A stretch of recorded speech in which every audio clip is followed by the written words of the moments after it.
Hello dear students, today let's learn about deriving demand curve from indifference curve and budget line. ಅಂದರೆ ಔದಾಸೀನ್ಯ ವಕ್ರರೇಖೆ ಮತ್ತು budget ರೇಖೆಯ ಮೂಲಕ ಬೇಡಿಕೆ ರೇಖೆಯನ್ನು ಹೇಗೆ ನಾವು ಪಡೆಯಬಹುದು ಅಂತೇಳಿ ತಿಳ್ಕೊಳ್ಳೋಣ. ನೋಡಿ ಇದರಲ್ಲಿ ಆ್ಯಕ್ಚುಲಿ ಬರೆಯೋ ಥಿಯರಿಗಿಂತ ಡಯಾಗ್ರಾಮ್ ಮಾಡೋದ್ರಲ್ಲೇ ಜಾಸ್ತಿ ಇರುವಂಥದ್ದು.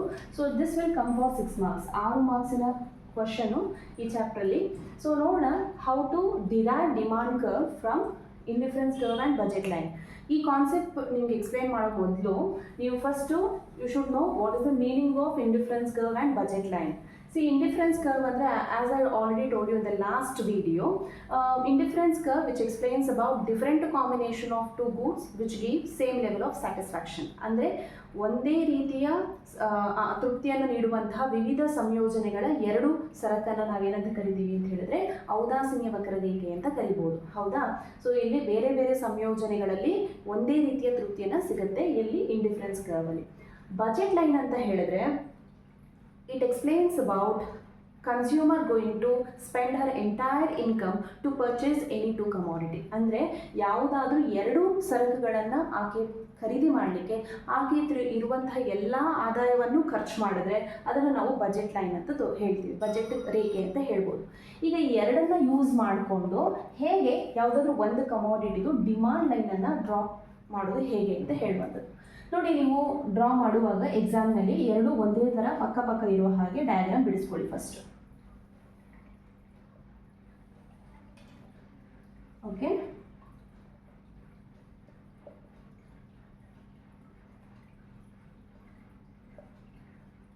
ಇಲ್ಲಿ ನಾವು ತೋರಿಸ್ತಾ ಇರುವಂಥದ್ದು ಎಕ್ಸ್ ಕಮಾಡಿಟಿ ಡೆಲ್ಟಾ ಎಕ್ಸ್, ಈ ಕಡೆ ಡೆಲ್ಟಾ ವೈ, ಅದನ್ನ ನಂತರ ಬರೀತೇನೆ.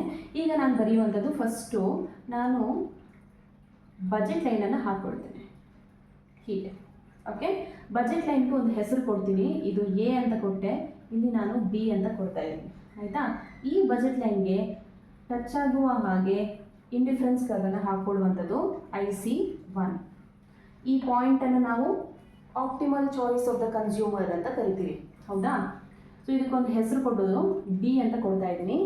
ಈ ಪಾಯಿಂಟಿಂದ ಒಂದು ಗೆರೆ dot dot dot dot dot dot line. Okay, so ಈಗ ಈ ಪಾಯಿಂಟನ್ನು ನಾವು ಚೇಂಜ್ ಮಾಡ್ತಾ ಇಲ್ಲ, only the changes in the income of the consumer only in one side, that is X2ನಲ್ಲಿ ಮಾತ್ರ ಚೇಂಜಸ್ ಆಗ್ತಾ ಇರೋದು ನೋಡ್ತಾ ಇರ್ಬೋದು. ಆಕೆ ಈ ಕಡೆ ನಾನು ಆ್ಯಪಲ್ಸ್ ತೋರಿಸ್ತಾ ಇದ್ದಿದ್ದಲ್ವಾ, ಸೊ ಆ್ಯಪಲ್ಸ್ನಲ್ಲಿ ಯಾವುದೇ ಬದಲಾವಣೆ ಇಲ್ಲ, ಅಷ್ಟೇ ತೊಗೊಳ್ತಾ ಇದ್ದಾರೆ. ಇನ್ಕಮ್ನಲ್ಲಿ there is no changes, but there is a changes in mangoes. So ಹಾಗಾಗಿ ಬಜೆಟ್ ಸ್ವಲ್ಪ ಇನ್ಕ್ರೀಸ್ ಆಗಿರೋದು ನೋಡ್ಬೋದು. ಸೊ ಇನ್ಕ್ರೀಸ್ ಆದಾಗ ಈ ಪಾಯಿಂಟಿಗೆ ಟಚ್ ಆಗುವ ಹಾಗೆ, ಈ ಬಜೆಟ್ಟಿಗೆ ಟಚ್ ಆಗುವ ಹಾಗೆ ನೀವು ಇನ್ನೊಂದು ಲೈನನ್ನು ಹಿಡ್ಕೊಳ್ತೀವಿ ಹೀಗೆ. ಇದಕ್ಕೆ IC2 ಅಂತ ಹೆಸರು ಕೊಡಿ, ಇದಕ್ಕೆ DE ಅಂತ ಹೆಸರು ಕೊಡಿ. ಓಕೆ, ಯಾವಾಗಲೂ ಹುಷಾರಾಗಿರಬೇಕು. ಏನು ಅಂತ ಹೇಳಿದ್ರೆ ಇಂಡಿಫರೆನ್ಸ್ ಕರ್ವು ಒಂದಕ್ಕೊಂದು ಟಚ್ ಆಗದೆ ಇರೋ ಥರ ನೋಡ್ಕೊಳ್ಳೋದು ಅಷ್ಟೇ. ಸೊ ಈಗ ಈ ಪಾಯಿಂಟಿಂದ ಲೈನನ್ನು ಇಡಬೇಕು ಹೀಗೆ. ಓಕೆ, ನೆಕ್ಸ್ಟ್ ಎ ಪಾಯಿಂಟಿಂದನೇ ಶುರು ಮಾಡ್ತೀರಿ, ಮತ್ತೆ ಬಜೆಟ್ ಲೈನ್ ಇನ್ಕ್ರೀಸ್ ಆಗಿದೆ. ಯಾವುದಕ್ಕೆ ಬಜೆಟ್ ಇನ್ಕ್ರೀಸ್ ಆಗಿರೋದು? X2ಗೆ ಮಾತ್ರ. X1 ಅಷ್ಟೇ ತಗೊಳ್ತಾ ಇದ್ದಾರೆ ಆಕೆ. ಸೊ ಓಕೆ, ಸೊ ಈಗ ಇದಕ್ಕೆ ಟಚ್ ಆಗುವ ಹಾಗೆ ಹೊಸದು ಒಂದು ಇಂಡಿಫರೆನ್ಸ್ ಕರ್ವನ್ನು ಎಳಿತಾ ಇದ್ದೀನಿ. ಇದಕ್ಕೆ ಹೆಸರು IC3 ಅಂತ ಕೊಡ್ತಾ ಇದ್ದೀನಿ. F ಅಂತ ಕೊಟ್ಟು ಅಂತ ಡ್ರಾ ಮಾಡಿದ್ದು. ಈಗ ಇದಕ್ಕೆ B ಅಂತ ಕೊಟ್ಟಿದ್ದೀವಿ, B1 B2 ಬಜೆಟ್ ಲೈನ್ ಅಲ್ವಾ, ಹಾಗೆ. ಸೊ ಇದಕ್ಕೊಂದು ಹೆಸರು ಕೊಡೋದು, ಏನಕ್ಕೆ? ಇದು Y ಅಂತ ಕೊಟ್ಟೆ ನಾನು, ಇದಕ್ಕೆ X1 X2 X3 ಅಂತ ಕೊಟ್ಟಿದ್ದೀನಿ. ಓಕೆ, ಸೊ ಈಗ ನೋಡ್ಬೋದು ನೀವು ಈ ಪಾಯಿಂಟಿಂದ ನೀವೇನು ಮಾಡಬೇಕು ಅಂದರೆ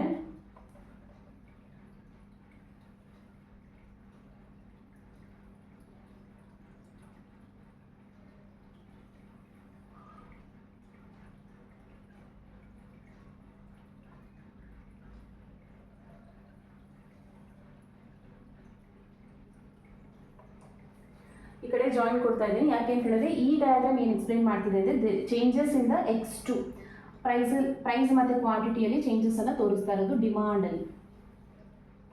ಇದು demand line.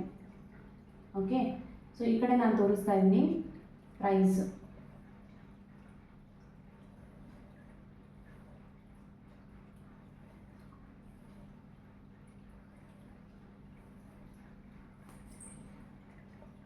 P1, P2, P3, Q1, Q2, Q3.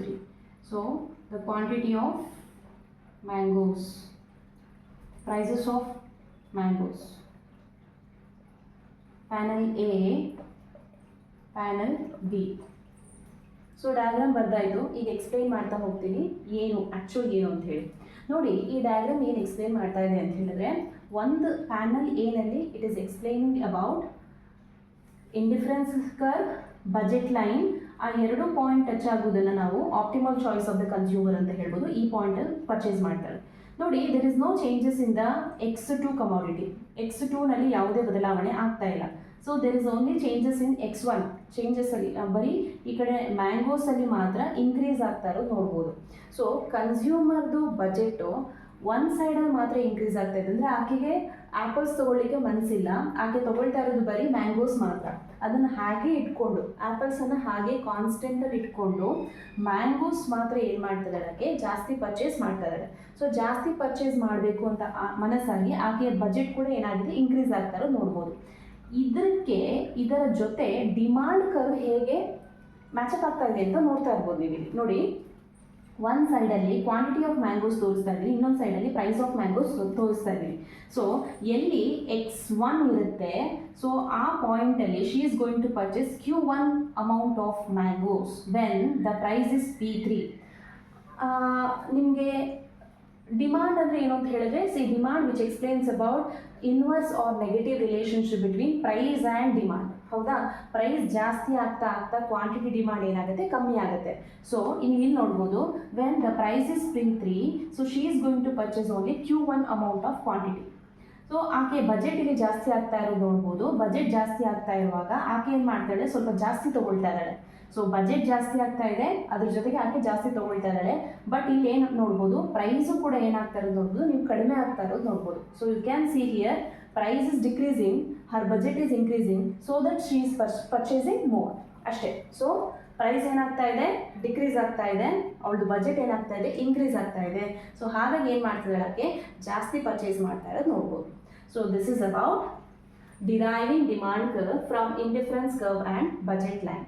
So diagram ಬರೆಯೋದನ್ನು ಚೆನ್ನಾಗಿ ನೀವು ಪ್ರಾಕ್ಟೀಸ್ ಮಾಡಿಕೊಂಡ್ರೆ ಆಮೇಲೆ ಎಕ್ಸ್ಪ್ಲನೇಷನನ್ನು ನೀಟಾಗಿ ಮಾಡ್ಕೊಳ್ಬೋದು. Thank you for watching the video.